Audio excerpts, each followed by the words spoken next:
ہم بات کر رہے ہیں بلوچستان میں بڑھتے دہشت گردی کے واقعات اور ایک مختلف پیٹرن بی ایل اے کے ساتھ ساتھ اب ٹی ٹی پی کالعدم ٹی ٹی پی کی طرف سے دہشت گرد کاروائیاں کی جا رہی ہیں. اس کو ہم فتنۃ الخوارج بھی کہتے ہیں.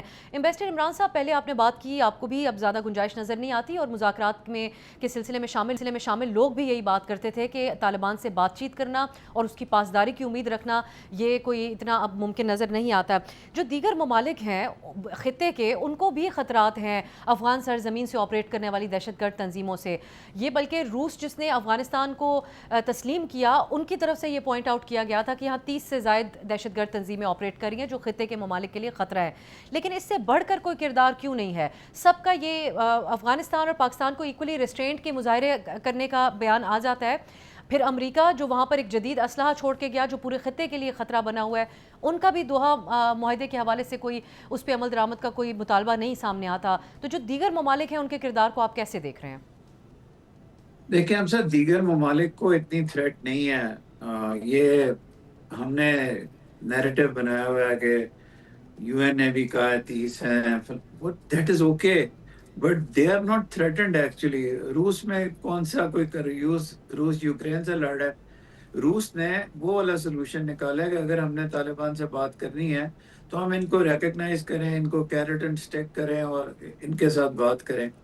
میرا یہ ماننا ہے کہ اس میں تھرڈ پارٹی میڈیشن کی کوئی گنجائش نہیں ہے. ایک کلوزسٹ ہمارا برادر کہنا چاہیے، وہ ہائر دین دا ماؤنٹنز والی بات کرتے ہیں. چین نے جتنی ایک ہفتے کے لیے اورمچی میں بٹھا دیا دونوں سائڈز کے سفیشینٹلی ہائی لیول کے ڈپلومیٹس کو، لیکن یہ ان کے بس کی بھی بات نہیں تھی. اچھی خاصی وہاں چین نے کوشش کی. یہ پاکستان کو افغانستان کے ساتھ خود فیصلہ کرنا پڑے گا کہ انہوں نے کیا کرنا ہے. کائنیٹک ایکشن آپ صحیح کہہ رہی ہیں، خالد سر بھی کہہ رہے ہیں کہ کاسٹ آپ کو زیادہ کرنی پڑے گی. لیکن ایک بات یاد رکھیں، اگر ٹی ٹی پی جو ہے وہ بلوچستان میں وہ بھی بیس بنا کے اور وہاں سے ایکٹ کر رہی ہے، لیکن بلوچ پرابلم کو آپ نے ڈیفرنٹ طریقے سے دیکھنا ہے. Baloch problem cross border problem نہیں ہے. Balochistan is your own province. تو آپ کو جس طرح ریاست ماں کی طرح ہوتی ہے، آپ کو یہ صرف فورس کی جو یوز آف فورس ہے یہ بلوچستان میں یہ اس طرح نہیں کرنا چاہیے. آپ کو جن لوگوں کو ہم سمجھتے ہیں کہ ان میں یہ بی وائی ڈی والے، باقی ڈاکٹر مہران کا نام لینا بھی منع ہوا ہے. بھئی آپ کے اپنے بچے ہیں، اگر گمراہ بھی ہیں آپ ان کے ساتھ محبت کا ہاتھ بڑھائیں. آپ کے ایسے پولیٹیشنز ہیں، میاں نواز شریف صاحب اور اپوزیشن کے لیڈرز ہیں، فضل الرحمان صاحب، جن کا بڑا رسپیکٹ ہے بلوچستان میں، آپ ان کو لے کے آئیں. دوسرا مجھے یہ کہنے دیجئے کہ آپ کی جو گورنمنٹ ہے، جو بلوچستان کی سویلین گورنمنٹ ہے، دیٹ از ایلیجیٹمیٹ. وہ کسی پروسیس کے ذریعے نہیں ہے. یہ ویڈیوز چھپوانا کہ میں جی گاڑی چلا کے جا رہا ہوں، یہ کرنا وہ کرنا. آرمڈ فورسز کو بھی اسٹرانگ لیجیٹمیٹ سویلین ہینڈ چاہیے ہوتا ہے جب وہ کام کرتے ہیں. تو بلوچستان میں آپ کو اپنی اپروچ افغانستان اور کراس بارڈر اپروچ سے بالکل چینج کرنی پڑے گی، ریڈیکل چینج کرنا پڑے گا. یہ پریس کانفرنسز کرنے سے اور عزم کا اعلان کرنے سے مسئلے حل نہیں ہوتے. اور لاسٹ چیز یہ ہے کہ خالد صاحب بالکل صحیح کہہ رہے ہیں، یہ جو معاملات ہوتے ہیں یہ جلدی حل نہیں ہوتے.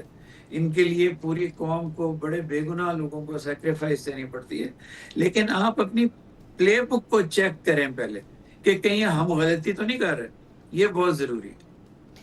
اب جو امبیسڈر عمران صاحب آپ نے جو بات کی ہے وہ اس پہ اس سے ایک حد سے زیادہ تو میں آگے اس کو بڑھانے کی متحمل نہیں ہو سکتی.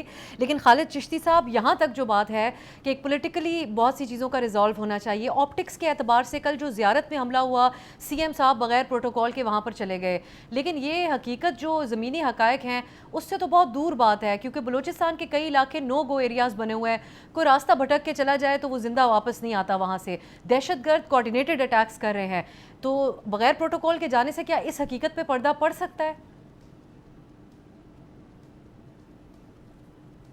خالد چشتی صاحب. جی میں نہیں جی میں کہہ رہا تھا کہ میں اگری نہیں کرتا کہ ون ٹائم چیف منسٹر کے ایک بغیر پروٹوکول کے جانے کا مطلب یہ ہے کہ پورا صوبہ سیکیور ہو گیا ہے. وہ آپٹکس اور سمبولک ضرور ہو سکتا ہے, وہ انسپریشنل ہو سکتا ہے فالوورز کے لیے, لیکن اس کو آپ یہ نہیں کہہ سکتے کہ امن ہو گیا ہے. اس کے جیسے بیسر صاحب کہہ رہے تھے کہ لانگ ٹرم آپ کو سولوشنز, انگیجمنٹ. دیکھیے بلوچستان, اس میں کوئی شک نہیں ہے. میں تھوڑا سا آپ کو ڈیٹا سے عرض کرتا ہوں میں تاکہ ہم بہتر سمجھ پائیں. دیکھیے پر اسکوائر کلومیٹر پنجاب میں اس وقت آبادی ہے تقریباً 640 افراد ہے, جبکہ یہ سندھ میں تقریباً 520 کے قریب افراد ہیں پر اسکوائر کلومیٹر. 410 کے قریب کے پی کے میں ہے پر اسکوائر کلومیٹر. بلوچستان میں صرف کوئی 71 کے قریب صرف ہے پر اسکوائر کلومیٹر. تھنلی پاپولیٹڈ ہے, وہاں انفراسٹرکچر نہیں بنا پچھلے 78 سالوں میں. ایجوکیشن, اسکول, صاف پانی کا پین, وہ فائنینشلی وائبل نہیں تھا. آن ٹاپ آف دیٹ وہاں پہ فیوڈل سسٹم ہے, سرداری نظام ہے. میں یہ نہیں کہہ رہا وہ برا ہے یا اچھا, لیکن میں کہہ رہا ہوں کیونکہ سینٹرلائز ہے.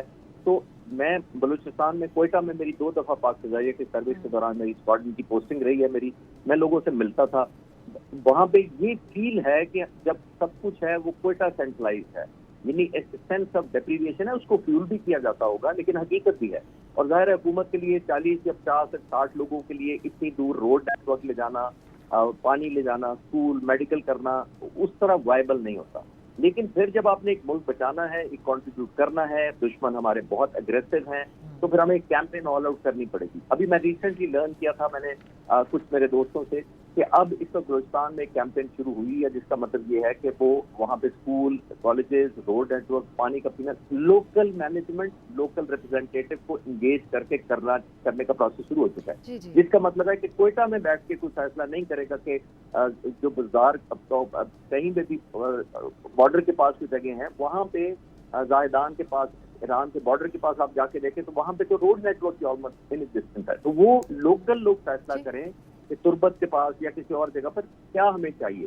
تو سینس آف پارٹیسپیشن ہوگا, اونرشپ ہوگا, سینس آف ڈیپریویشن کم ہوگی. لانگ ٹرم میں دشمن تو ایکسپلائٹ کرے گا. دیکھیے ہم کب تک ان کو بلیم کرتے رہیں گے, ان کی تو پارٹ آف دا اسٹریٹجی ہے. تو آئی تھنک ایک ہولسم چاہیے جس کے اندر سینس آف بلانگنگ اور اونرشپ, گورننس, مینجمنٹ کے اندر اور پلاننگ میں نظر آئے گی. لوگ تو خود ہی لوگ واپس آ جائے. چشتی صاحب, اس پہ کچھ لوگوں کی رائے یہ بھی ہے کہ کچھ معاملات آج جس نہج پر ہیں وہ ڈیولپمنٹ سے ڈیبیٹ آگے پہنچ گئی ہے, وہ انکلوڈڈ بھی بہت سے لوگ محسوس کرنا چاہتے ہیں اور حقیقی نمائندگی کے حوالے سے زیادہ مطالبہ کیا جاتا ہے. سو اب کوئکلی چشتی صاحب اس میں آپ ایڈ کریں, پھر عمران صاحب کا کامنٹ ہوگا. D G I S P R کی آج کی پریس کانفرنس دیکھتے ہوئے لگتا ہے کہ اب کراس بارڈر کارروائیوں میں مزید اضافہ ہوگا. آپ اس سے کیا مراد لیتے ہیں جو آج گفتگو ہوئی؟ جی افسر, دیکھیے میں سمجھتا ہوں سمپل اسٹریٹجی ہمیں پڑھی یا میں نے بھی پڑھائی, اس کا یہ ہوتا ہے کہ ایکسٹرا آرڈینری سچویشن ہو تو ایکسٹرا آرڈینری میئر لینے پڑتے ہیں. تو یہاں پہ یہ آرڈینری سچویشن نہیں ہے, یہ ایکسٹرا آرڈینری سرکمسٹانسز ہیں. ہم سارے کہہ رہے ہیں, آپ نے بھی کہا بہت خطرناک حد تک یہ واقعات بڑھ گئے ہیں, ریپیٹڈلی ہو رہے ہیں, بہت ڈیپ ان پینیٹریٹ کر کے ہو رہے ہیں. تو اس کا مطلب ہے یہ ایکسٹرا آرڈینری سچویشن ہے.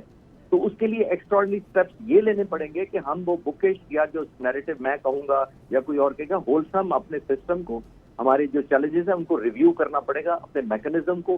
جیسے میں نے لاسٹ سوال کے جواب میں عرض کیا تھا کہ ہمیں governance, sense of belonging, sense of participation, sense of justice, sense of job opportunities, sense of livelihood, یہ سب میں کنٹریبیوشن ان کو نظر آئے گی تب ہوگا. ورنہ دشمن تو آلریڈی ایکسپلائٹ کرتا ہے. بلوچستان میں خاص طور پر جو میں نے کہا, وہ کہتے ہیں کہ کیونکہ تم فار آف ایریاز میں ہو, تم ایکول نہیں ہو پاکستانیوں کے, اس لیے تمہیں پانی نہیں ملا, اسکول نہیں ملا, ہاسپٹل نہیں ملے, ایجوکیشن میں جو پنجاب میں, سندھ میں یا کے پی کے میں بھی ہیں. تو یہ میں کیا عرض کر رہا ہوں کہ یہ آئی تھنک ہولسم اس کو دیکھنا پڑے گا. کوئکلی عمران صاحب, آخر میں اب یہ جو آج کی پریس کانفرنس تھی, آپ کی نظر میں بھی یہی پیغام ہے طالبان رجیم کے لیے کہ اب غیر معمولی اقدامات کریں گے, کراس بارڈر زیادہ کارروائیاں بڑھیں گی؟ جی, ایک تو کراس بارڈر کرنا چاہیے, اور اگرچہ D G I S P R نے ذکر نہیں کیا, آپ کے جو کچھ ڈسٹرکٹس ہیں کے پی کے جو افغانستان کو بارڈر کرتے ہیں, اس میں ہاف اینڈ ہاف ہے. ہاف وہاں طالبان ہے اور ہاف وہاں سینٹرل گورنمنٹ, پروونشل گورنمنٹ ہے. پروونشل گورنمنٹ کے ساتھ ورکنگ ریلیشن اس گورنمنٹ نے قائم کر لی ہے ڈسپائٹ دا اپوزیشن. لیکن آپ کو سویلین جو نیٹ ورکس ہیں آپ کی ڈسٹرکٹ مینجمنٹ کے, باقی وہ آپ کو ایکسٹینڈ کرنے پڑیں گے, تاکہ یہ نہ ہو کہ آدھے شہروں میں رات کے 8 بجے کے بعد وہاں ٹی ٹی پی کی حکومت ہو. تو انٹرنلی اپنے آپ کو بھی ٹھیک کرنا پڑے گا. اور افغانستان کی جو انمٹی ہے پاکستان کے ساتھ, اس پہ کوئی ڈاؤٹ نہیں ہے. کوئی ان کے ریسنٹ سٹیٹمنٹس بھی ایسے ہیں اب آپ میرا خیال ہے ریسٹرین کا مظاہرہ نہیں کر سکتے اور آپ کو اپنے ڈسٹرکٹس کو بھی ٹھیک کرنا پڑے گا. ادھر دو کام یہ اور ادھر خالد صاحب نے بہت اچھا انکیپسولیٹ کیا. بلوچستان میں ایک ہولسمنیس کی اسٹریٹجی ہونی چاہیے. We must rethink and save and prosper Pakistan. Pakistan کے دشمن ہمارا یہ نیا روپ نہیں دیکھ سکتے کیونکہ انہوں نے اپنے آپ کو جھوٹ بتایا ہوا تھا کہ یہ تو ملک ختم ہو گیا ہے. وہ ملک اب ہر دنیا کا ملک اس کا نام لے رہا ہے. یہ برداشت نہیں ہوگا. اور اسرائیل اور انڈیا اب ایک پیج پہ ہیں as far as Pakistan is concern. So we better get up also اور ہم بھی ان کا مقابلہ کریں انٹرنلی. سبسکرائب کریں اور بیل دبائیں تاکہ کوئی خبر رہ نہ جائے.